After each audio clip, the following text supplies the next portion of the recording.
My wife posted a list of things I'd change about my husband TikTok trend. I commented, "Great list. Here's mine." 1. The wife. Then I served her divorce papers using a process server who recorded her reaction for my own TikTok response. If you had told me a few years ago that my marriage would end because of a TikTok trend, I'd have laughed. But if I'm honest, the trend wasn't the reason. It was just the final straw. The spark that landed on a pile of things we'd both been ignoring for too long. My name's Ethan. I'm 36. I work in cybersecurity for a mid-sized firm in Chicago. My wife, well, soon-to-be ex-wife, Maya, is 33. She's in marketing, which, in today's world, basically means professional online person. We met 6 years ago at a mutual friend's birthday. She was vibrant, loud, funny, and impossible not to notice. I was quieter, the tech guy, the one who always volunteered to fix the speaker when Bluetooth failed. We clicked instantly. She said she liked that I was calm. I said I liked that she could make any room brighter. Back then, she used to joke that we were perfectly balanced. And for a while, it was true. Until it wasn't. Around our second year of marriage, she got serious about content creation. It started with harmless things: outfits, skincare routines, coffee shop vlogs. Then she found her niche: relatable couple humor. I supported her. I filmed for her, held the camera steady, even bought her a ring light when her following started to grow. But slowly, the tone of her content shifted. At first, it was cute stuff. POV, your husband is your best friend, but doesn't understand Instagram aesthetics, face with tears of joy. Then came the jokes about my habits. Men who think unloading the dishwasher once makes them husband of the year. Partners who act like vacuuming deserves a medal. I laughed along, even commented sometimes. But it started to sting. Because behind every joke was a little too much truth, or at least her version of it. The thing is, Maya was good at it. Her videos blew up fast. She went from 5,000 followers to 80,000 in a few months. And as the views grew, so did the edge in her tone. Suddenly, everything was content. If I forgot to text during lunch, that became a post about emotionally unavailable husbands. If I worked late, a trend about men who love their jobs more than their wives. She'd film me doing regular things, folding laundry, working on my laptop, and caption them with, "Why he's the way he is sculled." Friends would tag me in the comments. Coworkers started mentioning it jokingly at meetings. One time, my team lead laughed and said, "Man, your wife's account is hilarious. She's ruthless." I laughed back, but inside, something cracked a little, because I realized I'd become a punchline in my own marriage. One night, after she posted another funny husband fails video, I brought it up. We were eating takeout, her phone on the table, still recording a time-lapse for a date night at home clip. I waited until the camera light stopped blinking before saying, "Hey, can you not make jokes about me online anymore? I'm not comfortable being content." She sighed, scrolling. "Ethan, it's not serious. Everyone knows it's just for fun." "Yeah," I said, "but they also know who you're talking about." She looked up, annoyed. "You're so sensitive.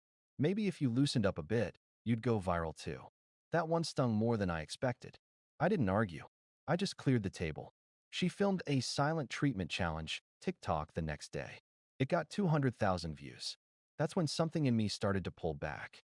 I stopped watching her videos, stopped helping her film, started sleeping on the couch more often because of work calls. The weirdest part? She didn't seem to notice. Or maybe she did, and thought it would make good material later. Then, a few months ago, she posted the video that ended it all. It was part of some trending audio called "List of Things I'd Change About My Husband." When I first saw the thumbnail, our wedding photo blurred in the background, I already knew it was bad. But I wasn't prepared for how bad. The list started with jokes. Number 1. I wish he dressed better. Number 2. I wish he cared about his body more. Then it turned cruel. Number 3. I wish he wasn't so boring. Number 4. I wish he'd make me feel like I'm married to a man, not a roommate. She smiled through all of it. The caption read, "Just for laughs, red heart, hashtag married life, hashtag trending." When I saw it, it already had 60,000 likes. Thousands of strangers dissecting my flaws like we were a public case study. I didn't cry, didn't yell. I just sat on the couch staring at her profile picture. This version of her I didn't recognize anymore. The woman I married had a laugh that felt like home. This one laughed for an audience. That night, she came home humming, happy. She kissed my cheek and said, "Babe, the video's blowing up. We're kind of famous." I just said, "Yeah, we are." And for the first time, I meant it like a goodbye. The night she posted that list of things I'd change about my husband video, I didn't sleep. Not because I was angry, because I finally stopped being surprised. For months, I'd watched her trade pieces of our life for views. Private arguments turned into skits, inside jokes turned into captions, my patience turned into punchlines. But that list? That was different. That was cruelty, sugar-coated with hashtags. The next morning, I woke up early for work. She was still asleep, her phone face down on the nightstand, notification light flashing like a heartbeat. I made coffee, sat at the kitchen counter, and pulled up the video again. 60,000 likes had turned into 120,000 overnight. Comments flooded in, some laughing, some pitying me, a few guessing my name. I scrolled through them all. Then, without thinking too much, I clicked comment. And I typed, "Great list. Here's mine, one the wife." Then I hit post. No emojis. No sarcasm. Just truth in 12 words.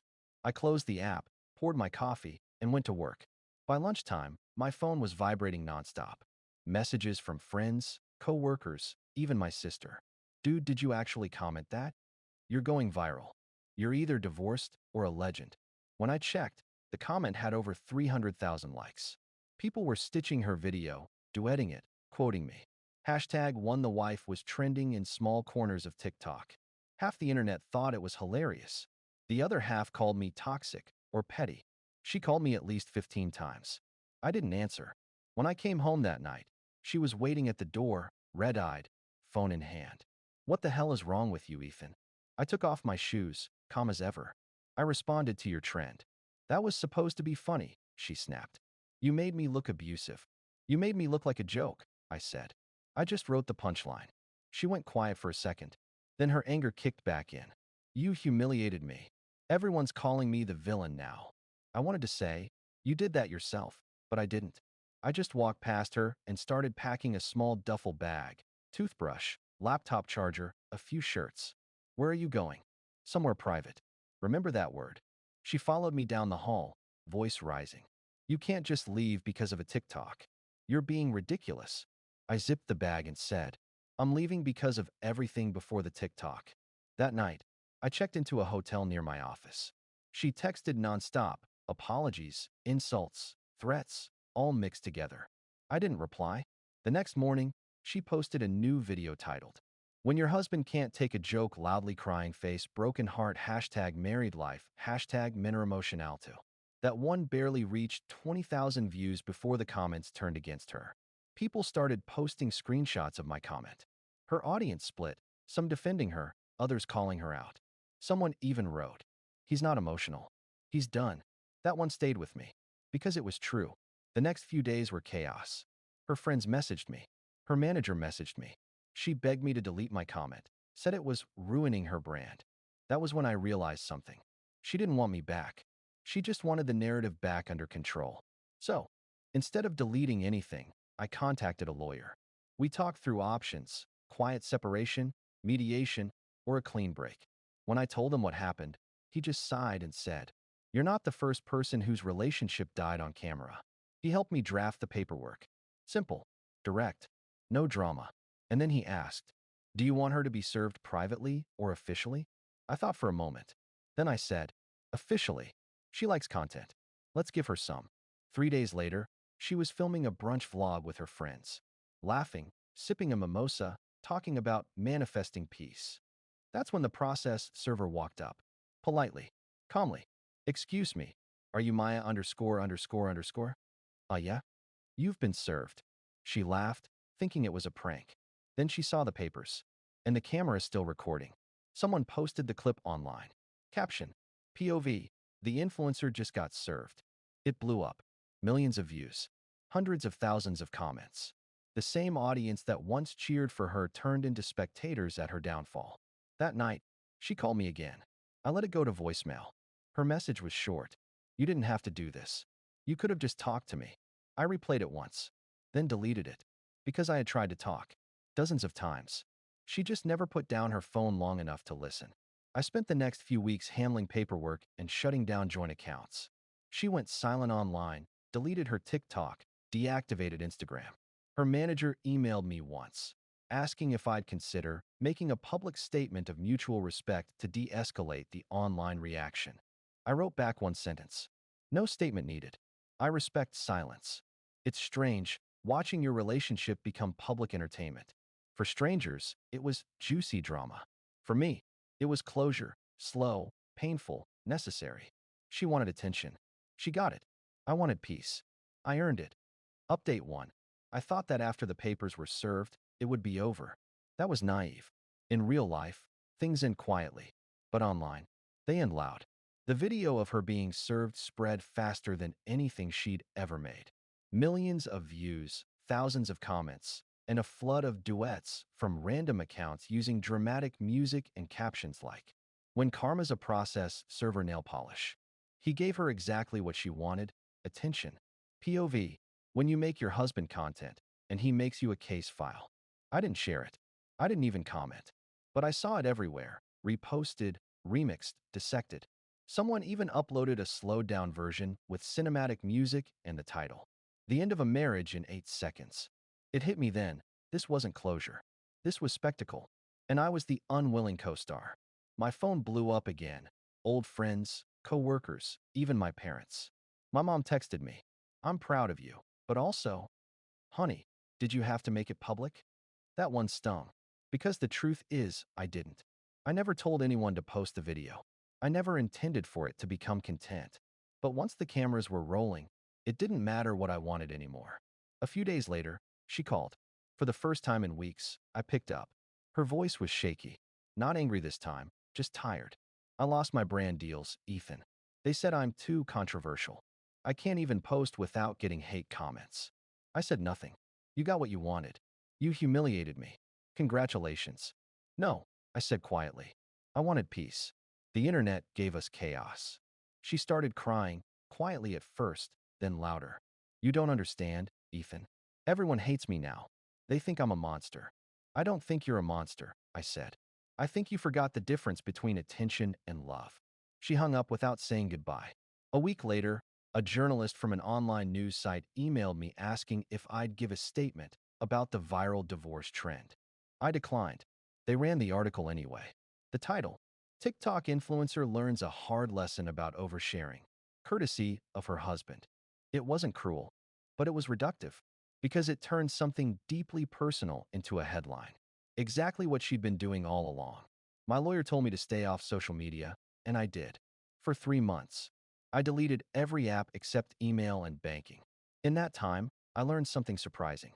Peace is uncomfortable when you're used to noise. At first, I didn't know what to do with my evenings. No scrolling through comments. No waiting for her to stop recording. Just stillness. And silence.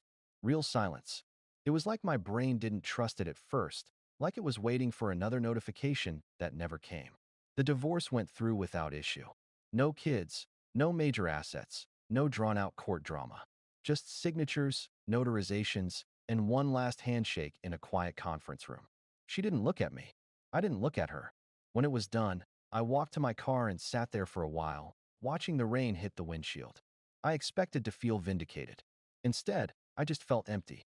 Because when you finally win, you realize there's no trophy, just absence. The absence of chaos. The absence of someone you once thought was home. A few months later, one of her friends messaged me on Instagram. "Hey, just wanted you to know Maya's in therapy now. She said she misses you, but she knows she messed up." I didn't reply. Not out of bitterness, out of understanding. Sometimes you can love someone and still know you shouldn't go back. Sometimes the kindest thing you can do is stay gone. I still see her videos pop up occasionally. New account, smaller following. This time she talks about self-worth, accountability, and healing. Her tone is softer now. Her comments are kind. She never mentions me. That's enough. One night, I rewatched the served clip, not for entertainment, but as a reminder. I remember the look on her face when she realized it was real, that the line she'd blurred for content had finally drawn itself in permanent ink. It didn't make me happy. It made me sad, but in a quiet, finished way. People ask if I regret the comment. The truth? No. That was the only thing I ever said publicly in the entire ordeal. 12 words that stopped years of passive humiliation. She told the world everything she didn't like about me. All I said was the truth. 1. The wife. That was the first time I spoke up for myself. And the last time I needed to. Final update. It's been almost a year since everything happened. The video, the comment, the papers, the noise. And for the first time in my adult life, I can say my life is quiet. Not empty, just still. After the divorce, I moved into a small apartment near the river. 2 bedrooms, one for sleeping, one that I turned into an office. The first night there, I couldn't fall asleep. The silence was so heavy it felt like a sound in itself. No phone alarms buzzing at 2 a.m. because she was trying to catch the best posting time. No bright ring lights left glowing in the living room. No conversations rehearsed for an audience. Just the hum of the fridge and the sound of my own breathing. That's when I realized something. Peace isn't loud. It's terrifying at first, and then it becomes addictive. I don't use TikTok anymore. I deleted my account months ago. I barely use social media at all, except to check in with friends. When people online turn your private life into content, the algorithm keeps replaying your pain long after you've moved on. Every repost, every reaction video. It's like a ghost refusing to die. Now, when I want to remember something, I don't scroll. I write it down. Old school. Notebook. Pen. Paper. There's no comment section there. I've seen Maya's new account a few times. Not intentionally, just through friends. Her content is different now. No jokes about relationships. No trends. Just quiet videos about rebuilding, therapy, learning to listen. She looks better. Older in the right ways. Softer. A few months ago, she posted a video where she said, "Sometimes you hurt the person who loved you the most just to feel something. And when they finally leave, you realize that peace was love all along." She didn't name me. She didn't have to. I didn't feel vindicated. I felt sad for both of us. Because I think, in a different life, if we'd both grown before the internet got involved, we might have made it. But growth doesn't happen on camera. It happens when no one's watching. I've started dating again. Carefully. Quietly. Her name's Lily. She's an architect. We met at a friend's dinner. The first thing she ever said to me was, "You seem calm." And I laughed, not because it was funny, but because it felt familiar. Except this time, calm isn't something I'm apologizing for. It's who I am when I'm safe. Sometimes I think about the moment the process server handed Maya those papers, how her smile froze, how her whole brand cracked in an instant. Not because she deserved it, but because it showed how fragile performance is when truth finally walks in. That clip still floats around the internet sometimes, reposted, memed, remixed. People tag me. I never respond. Because that story doesn't belong to me anymore. It belongs to whoever needs it. The person realizing they're tired of being someone else's punchline, or the one learning that online applause isn't love. If it helps them draw a boundary sooner, maybe that's enough. I kept one thing from our old life. The coffee mug she gave me on our first anniversary. It's chipped on the rim, but I still use it every morning. Not out of nostalgia, but as a reminder that you can hold something broken and still find comfort in it. You just have to know when to stop pretending it's whole. Last week, a random email came in from a journalist who'd covered our story a year ago. They asked if I wanted to comment on the long-term emotional impact of viral breakups. I stared at it for a minute, smiled a little, and deleted it. Because some stories don't need sequels. Some endings work best when they stay quiet. If there's anything I've learned through all of this, it's that peace doesn't feel like victory. It feels like finally not needing one. She once said I was boring. Maybe she was right. But boring is safe. Boring is warm coffee in a chipped mug and a weekend without an audience. And honestly, after everything, boring feels like heaven.